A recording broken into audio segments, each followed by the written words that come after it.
John McClain, Hall of Fame columnist, Pro Football Hall of Famer, and also a part of the Hall of Fame committee that they will announce the latest. In fact, we just mentioned baseball with Beltray, Helton, and also Joe Mauer.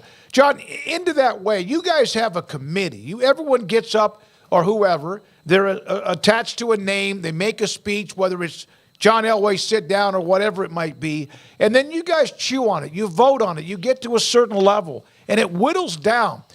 Do you think Major League Baseball would be better off if they did it that way? Well, when I see how Billy Wagner, one of the greatest lefties in baseball history, got left off for three guys, Adrian Beltre was locked, but Todd Helton and Joe Mauer and not Billy Wagner, I'd say yes, but it's never going to change.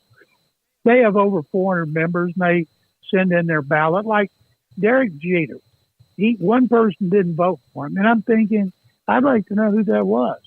You know, who would leave off Derek Jeter? Because sometimes you lose your credibility. And yes, ours is a year-round process where we email, we text, we DM about players. And by the time we get to our meeting and start reducing the class, we got a pretty good idea where everybody feels strongly about the process. Maybe not the outcome, but certainly the process. Does it ever get really heated? Oh, yeah.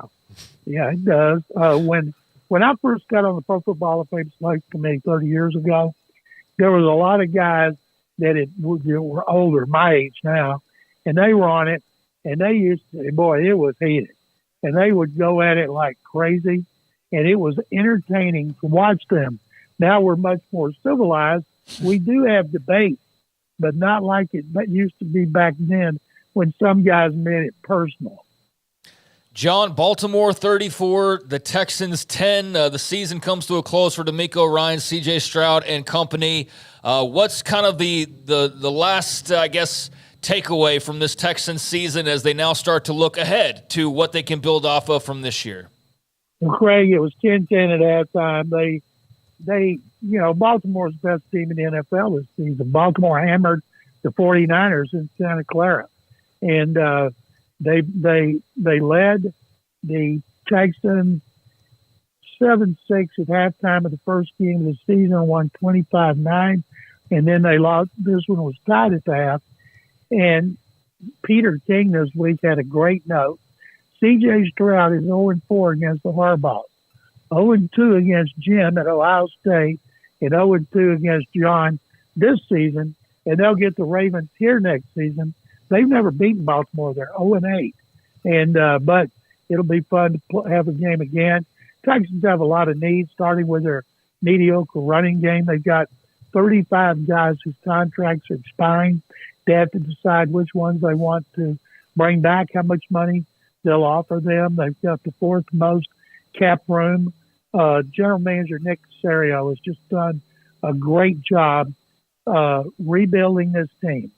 He came in January of 20, tore it down to the foundation and started over, hired DeMeco Ryans, drafted C.J. Stroud, traded up with Arizona to get the third overall pick to draft defensive end Will Anderson Jr. Stroud and Anderson were announced today as Rookies of the Year, offense and defense by Pro Football Writers of America. That's not the official Rookie of the Year. That'll be announced.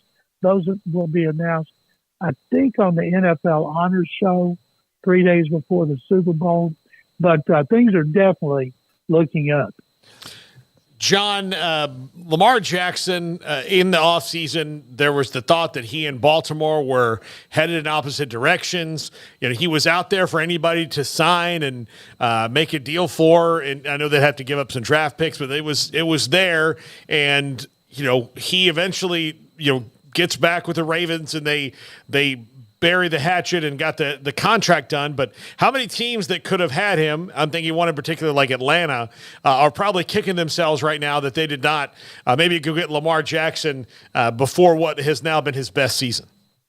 Well, I don't think they are, because he would have cost you. He wanted a Deshaun Watson contract, fully guaranteed, of more than $230 million, and you would have had to give up 2 number 1 picks. So he wouldn't have had Bijan Robinson. And the Ravens could have matched it if they wanted to. And that's why no team seriously pursued him, is because his demands were astronomical. And remember, the last 2 seasons, he missed 7 and 6 games down the stretch. So you had to be worried about him staying healthy. So I don't blame any team not pursuing him. And he didn't get that kind of guaranteed money either from the Ravens. And they were a good team for him. They brought in a new offensive coordinator in Todd Monken. They're number 1 in the league in rushing. He was their leading rusher. He ran for 100 yards, 2 touchdowns against the Texans, 2 touchdown passes. He's now 2-3 in the playoffs. And I tell you an interesting stat. Baltimore has not hosted an AFC championship game since 1971 when I was a senior at Richfield High School. Wow, that's crazy. Yeah, that's some amazing history, John, and some other history this past weekend. The Lions advancing to the NFC Championship game, first time in nearly 30 years. What a story Dan Campbell and that team have been. Jared Goff has got to be feeling pretty good. Just where does this kind of rank on some more recent, just feel-good stories from the NFL ranks?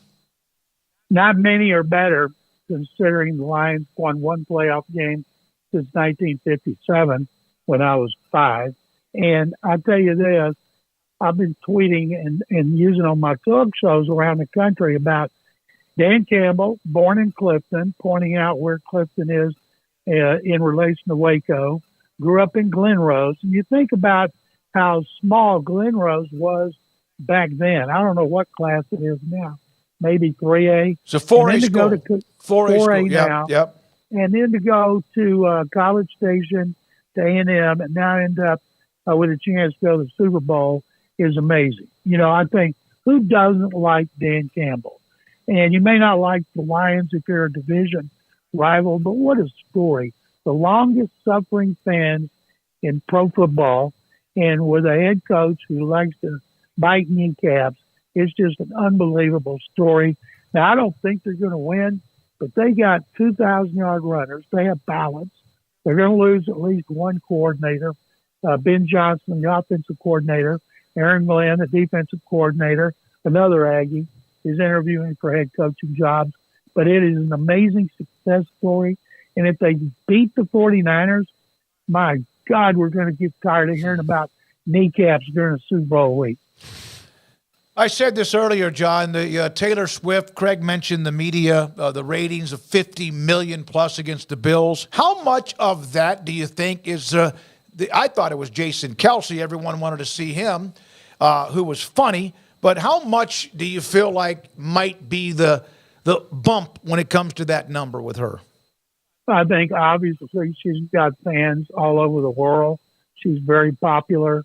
A lot of them are young women, and they're tuning in for a chance to get glimpses of her, like Jason Kelsey taking his shirt off, climbing out of the suite, going down, picking up a young girl who was holding up a Taylor Swift sign and carrying her back to the open suite so she could meet Taylor. I think the whole thing about the Kelseys and Taylor Swift is great. A lot of these old sports writers, and I'm an old sports writer, they're curmudgeons. They're tired of seeing her. She doesn't put the camera on herself, and NFL's smart.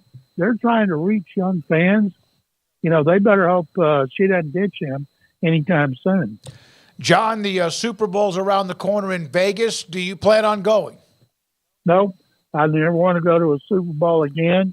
I don't travel, and the only thing I want to go to is the Combine and the league meetings in March. I have no interest in covering like my 44th Super Bowl. John, is it just amazing to you, though, that the NFL is hosting a Super Bowl in Las Vegas, of all places? Yeah, I remember 4 years ago when Tony Romo couldn't even host a charity event there. And they're going to make $100 billion projected over 10 years from gambling all over the world. That's why the NFL is going all over the world, not because they love the sellout crowds or because they're selling memorabilia. They're going all over the world because of gambling. Yeah, John, they wouldn't let him have that event in Dallas, which is eventually was just like half of a fantasy football thing and half of a baseball card show. I went. It was like there was the least. It was the least gambling-ish thing I've ever seen in my life. The hypocrisy was preposterous. John, thank you, buddy. Appreciate your time.